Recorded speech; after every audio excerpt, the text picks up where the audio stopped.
Vaccinations for school kids. It's a hot button issue with emotion on both sides. We all know that. And a bill banning discrimination against unvaccinated students drew big crowds in Jefferson City.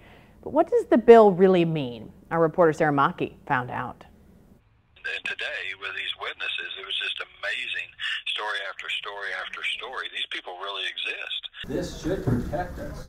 Christian County Republican Lynn Morris is the representative behind House Bill 711, barring discrimination against unvaccinated kids. We were denied entry into a state-funded daycare. Just, again, this saying discriminated against. State law already bars schools from banning unimmunized kids if their parents get this, a valid medical exemption signed by a doctor, or fill out their own religious exemption form.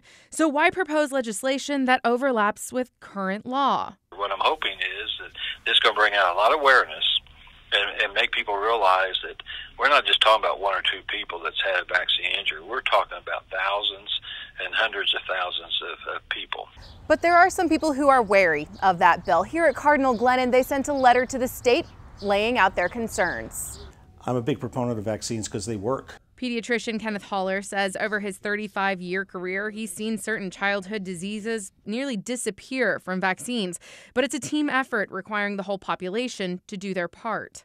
If someone says, are there some hazards to vaccines? They do happen, but they're very small.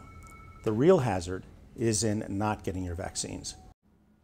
Representative Morris says this is the biggest turnout that he's ever had for a committee hearing, so he hopes to move this to the next step of vote this week. But if you look at recent history, a similar bill did fail last year. So Representative Morris, he wants to bring awareness by introducing this bill. He said that in your piece. But there's already a law that says you can't keep kids from a school because they're not vaccinated. Now this is just kind of repeating that law? I mean, is there another? Yeah, it's just kind of widening the scope of this. Right now you can't not take a child in and enroll them, but this says you can't discriminate in any way because of vaccination status. So more of a gray area and a wider berth kind of as to what that means. Exactly. Okay, Sarah, thanks for breaking it down for us.